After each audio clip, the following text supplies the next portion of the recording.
নতুন বছরে নির্বাচনের দাবিতে অন্তর্বর্তী সরকারকে চাপে রাখতে চায় বিএনপি। আন্দোলনের জন্য প্রস্তুত থাকলেও সে পথে যাওয়ার দরকার হবে না বলে মনে করেন দলটির নেতারা।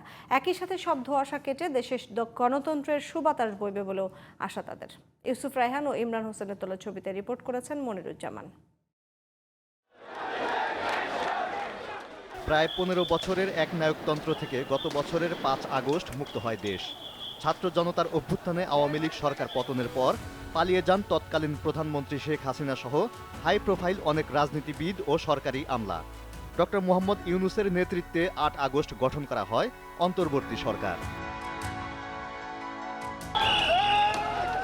আওয়ামী লীগ সরকারের বিরুদ্ধে রাজপথের আন্দোলনে সবচেয়ে বেশি নাজেহাল হয়েছে বিএনপি।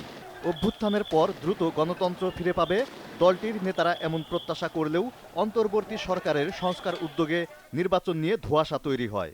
যদিও সংস্কার ও নির্বাচনের প্রস্তুতি একসাথে চান তারা। সংবিধান কিংবা আইন পরিবর্তনের প্রয়োজন হবে, সেগুলো কিন্তু নির্বাচিত পার্লামেন্টের কাছে যেতে হবে অনুমোদনের জন্য। কিছু সরকার করতে পারবে, যেটাও আবার পরবর্তী পার্লামেন্টে অনুমোদন হবে। আর কিছু ব্যাপার আছে যেটা এই সরকার, একটা অন্তর্বর্তীকালীন সরকার, তারা এই ব্যাপারে সিদ্ধান্ত নেওয়া উপযোগী মনে করবে না বা করা উচিতও না।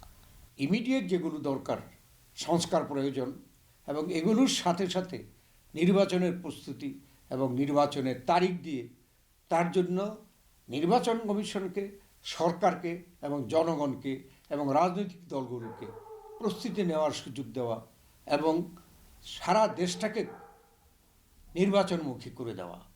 বিএনপি নেতারা বলেন, দীর্ঘ আন্দোলন সংগ্রামের মূল লক্ষ্যই ছিল গণতন্ত্র ফিরিয়ে আনা, আর সেটি করতে হবে নির্বাচনের মাধ্যমে।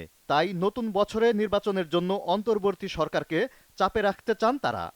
এটা তো অনির্দিষ্টকালের জন্য থাকতে পারে না।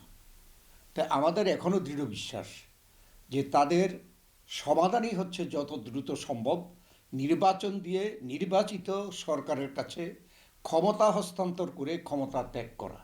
এছাড়া কিন্তু কোনো বিকল্প নেই।